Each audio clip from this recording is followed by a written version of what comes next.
So what's the deal with gender? It has an overbearing grip on our lives that most of us don't even realize. But in order to understand how we can escape from this grip, we first have to understand what the term means. Gender is how you present yourself to society through physical and sociological means, not to be confused with sex, which is a spectrum based off of your biological state and your physiological sex traits.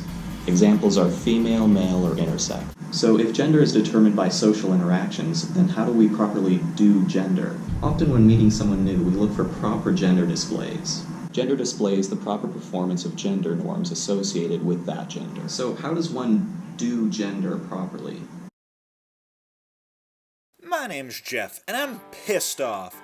I worked my ass off at the mill today, and all I have to go home to is my wife and kids after getting chewed out by the foreman. My wife probably won't even touch me when I get home. That's all it is anymore, just her taking care of the kids. At least I got an eye full of the new receptionist today. Man, is she hot. Hi, my name is Linda. Oh boy, are my feet killing me. I've been running around all day cleaning, cooking, taking care of the kids, doing laundry. I even had to take the kids grocery shopping with me, which is always a big event. I just want to sit down, but I don't have time to because Jeff is going to be home soon and he'll be expecting dinner. Then I have to go get the kids ready for bed and make their lunches for school tomorrow. The gender displays Jeff and Linda are displaying were first learned in preschool. To understand this better, let's imagine a group of children at around the age of 3. We're mainly going to be focusing on 4 kids in the class named Carrie, Kevin, Jack, and Lynn.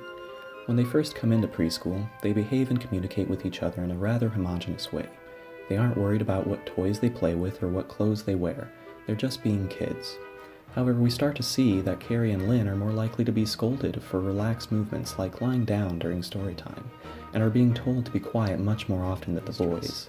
Meanwhile, Lynn's mom has selected a mostly pink wardrobe for Lynn, and it's catching on with the other girls. But this has been making Jack feel left out.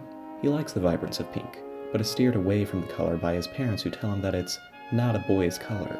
After preschool, we see our favorite group of kids enter into grade school. In order to explore how gendering continues, let's jump forward 10 years and talk to our kids' grade school professor, Mr. Sandrock. Hi, my name is Professor Sandrock. Most prevalently, I'm seeing Carrie, Kevin, Jack, and Lynn are beginning to take notice of science and engineering. But they're also noticing that mostly only men end up in these fields. And so, only Kevin and Jack are feeling encouraged to pursue these types of classes. However, I noticed Lynn discussing a biology course she has been struggling with at the lunch table yesterday. Instead of asking for help, she just describes it to the biology of men and women. She believes that men are just predisposed to be better in STEM-related classes, and women are predisposed for classes in liberal arts. The agreement from her peers that she received only served to reinforce the belief that these differences are in fact natural. I have both Kevin and Jack in several of my classes throughout the day. They have become best friends and play football together. Kevin and Jack used to always be some of my brightest and hardworking students, but recently Kevin has distracted himself away from the class.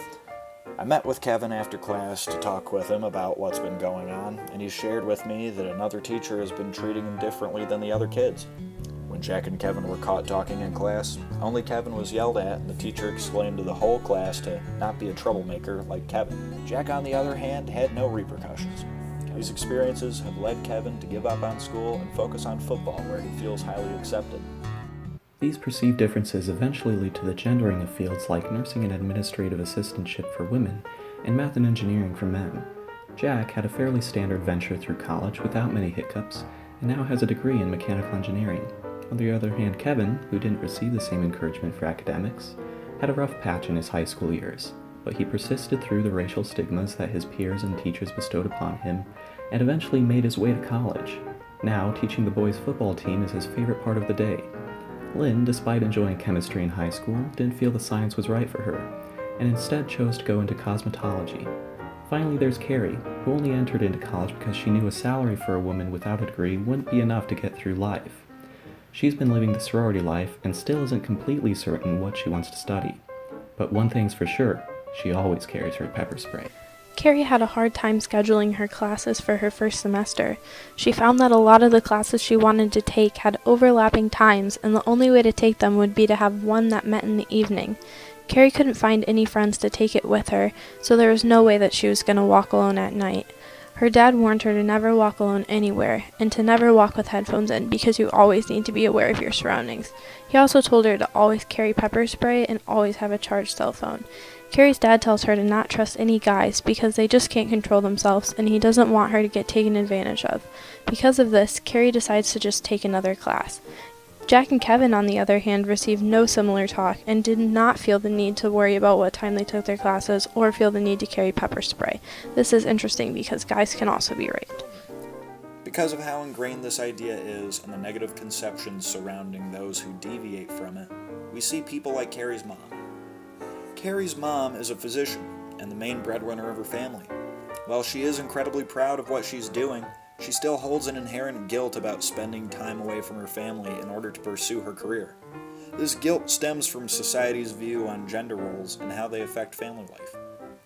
Conversely, were Carrie's father the breadwinner of the household, even if he made significantly less money than the mother, he would be hailed as a borderline hero, being such a hard worker and having to spend so much time away from his wife and kids. While the general demographic of the workforce is shifting towards a more equal distribution between male and female, our views have failed to transition as well, reinforcing gender inequality. So, what did we learn today? We learned what is gender. We learned about sex and how that differs from gender. We also learned about gender displays and how we do gender. We learned about how those gender norms can be instilled in as early as preschool and how that carries out through our education and into our work and jobs. We also learned the differences between men and women and how women are often seen as more vulnerable, and that prevents them from going into certain work careers. So if you disagree with gender norms and how they are today, then make sure that you take this knowledge and you stop believing it, go out into the world and make it a better place. Thank you.